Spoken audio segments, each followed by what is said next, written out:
हिमालय द्वारा सभी बारातियों को भोजन कराना, शिव का विश्वकर्मा द्वारा निर्मित वासगृह में शयन करके प्रातःकाल जनवासे में आगमन।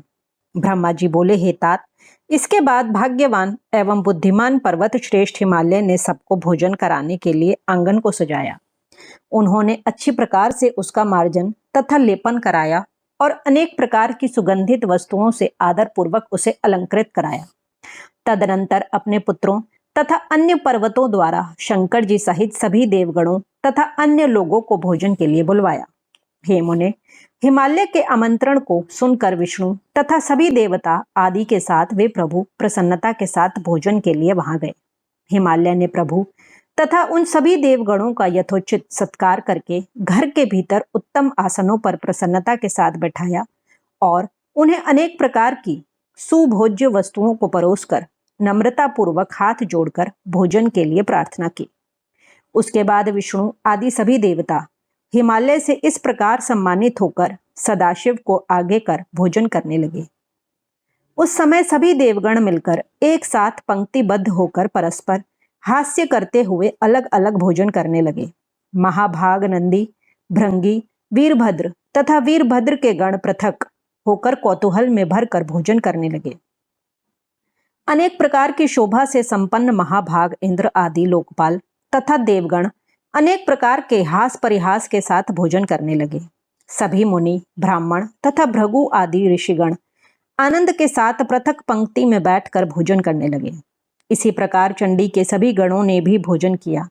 वे भोजन करने के बाद प्रसन्नता पूर्वक कौतूहल करते हुए अनेक प्रकार के हास परिहास कर रहे थे। इस तरह विष्णु आदि उन सभी देवताओं ने आनंद के साथ भोजन किया। फिर आचमन करके विश्राम के लिए वे प्रसन्नता पूर्वक अपने अपने निवास स्थान को चले गए। इधर मैना की आज्ञा से सभी पतिव्रता स्त्रियां भक्ति पूर्वक शिव से प्रार्थना कर वास नामक परमानंदायक निवास गृह में चली गईं। वहां पर मैना के द्वारा दिए गए मनोहर रत्न के सिंहासन पर बैठकर प्रसन्नता पूर्वक शिव जी वास गृह को देखने लगे। वह ग्रह सैकड़ों जलते हुए रत्न दीपकों से प्रकाशित तथा शोभा संपन्न था। वहां अनेक प्रकार के रत्नों के पात्र विराजित थे। उसमें स्थान स्थान पर मोती तथा मणियां लगी हुई थी। वह रत्नों के दर्पण की शोभा से युक्त था। वह श्वेत वर्ण के चवरों से मंडित था। उसमें मोतियों और मणियों की मालाएं लगी हुई थी। वह परम ऐश्वर्य से संपन्न, अनुपम, महादिव्य, विचित्र, अत्यंत मनोहर तथा चित्त को प्रसन्न करने वाला था और उसके प्रत्येक स्थल में नाना प्रकार की कारीगरी की गई थी। वह ग्रह शिव के द्वारा दिए गए वर का अतुलनीय प्रभाव प्रकट कर रहा था और शोभा से संपन्न होने के कारण उस ग्रह का शिवलोक नामकरण किया गया था। वह अनेक प्रकार के सुगंधित उत्तम द्रव्यों से सुवासित, उत्तम प्रकाश से युक्त, चंदन अगरू युक्त तथा पुष्प की शैया से समन्वित था। वह ग्रह विश्वकर्मा के द्वारा रचित नाना प्रकार के चित्रों की विचित्रता से युक्त था।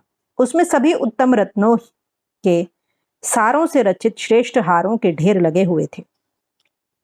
कहीं देवताओं के लिए अत्यंत मनोहर वैकुंठ बना हुआ था, कहीं ब्रह्मलोक बना हुआ था, कहीं लोकपालों का पुर बना हुआ था, कहीं मनोहर कैलाश बना हुआ था, कहीं इंद्र का मंदिर बना हुआ था और कहीं सबके ऊपर शिवलोक सुशोभित हो रहा था।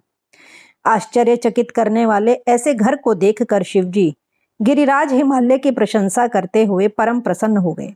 उसके बाद शिवजी ने परम रमणीय तथा उत्तम रत्न प्रयंक पर प्रसन्न हो लीला पूर्वक शयन किया। हिमालय ने अपने सभी भाइयों को तथा अन्य लोगों को बड़े प्रेम से भोजन कराया तथा शेष कृत्य पूर्ण किया। इस प्रकार हिमालय को सब कार्य पूर्ण करते हुए एवं ईश्वर शिवजी के शयन करते हुए सारी रात बीत गई और प्रभात काल उपस्थित हो गया। तब प्रातःकाल होने पर धैर्य एवं उत्साह से भरे हुए लोग अनेक प्रकार के बाजे बजाने लगे। विष्णु आदि सभी देवगण उठ गए और अपने इष्ट देव शंकर का स्मरण कर प्रसन्नता के साथ शीघ्रता से सज्जित होकर तैयार हो गए। अपने अपने वाहनों को सजाकर कैलाश जाने के लिए उत्सुक उन लोगों ने शिवजी के समीप धर्म को भेजा। तत्पश्चात नारायण की आज्ञा से निवास गृह में आकर योगीराज शंकर से सम्योचित वचन कहने लगे। धर्म बोले, हे भव, उठिए उठिए, आपका कल्याण हो। हे प्रमथाधिप, जनवासे में चलिए और वहां उन सभी को कृतार्थ कीजिए। ब्रह्मा जी बोले, हे नारद, धर्मराज के इस वचन को सुनकर शिवजी हंसे। उन्होंने कृपा दृष्टि से धर्म की ओर देखा और शैया का परित्याग किया। वे हंसते हुए धर्म से कहने लगे, तुम आगे चलो, मैं भी वहां शीघ्र ही आऊंगा, इसमें संदेह नहीं। शंकर जी के द्वारा इस प्रकार कहे जाने पर धर्मराज जनवासे में गए और बाद में स्वयं प्रभु शंकर जी भी वहां जाने का विचार करने लगे। इसे जानकर स्त्रियां आनंद में भरकर वहां पहुंच गईं और शिव के दोनों चरणों को देखती हुई मंगल गान करने लगीं। इसके बाद वे शिव जी लोकाचार प्रदर्शित करते हुए प्रातः कृत्य करके मैना एवं पर्वतराज से आज्ञा लेकर जनवासे में गए। हे मुने, उस समय महोत्सव होने लगा, वेद ध्वनि होने लगी और लोग चारों प्रकार के बाजे बजाने लगे। शिव जी ने अपने स्थान पर आकर मुनियों को, मुझे तथा विष्णु को प्रणाम किया तथा देवता आदि ने भी लौकिक आचारवश उनकी वंदना की।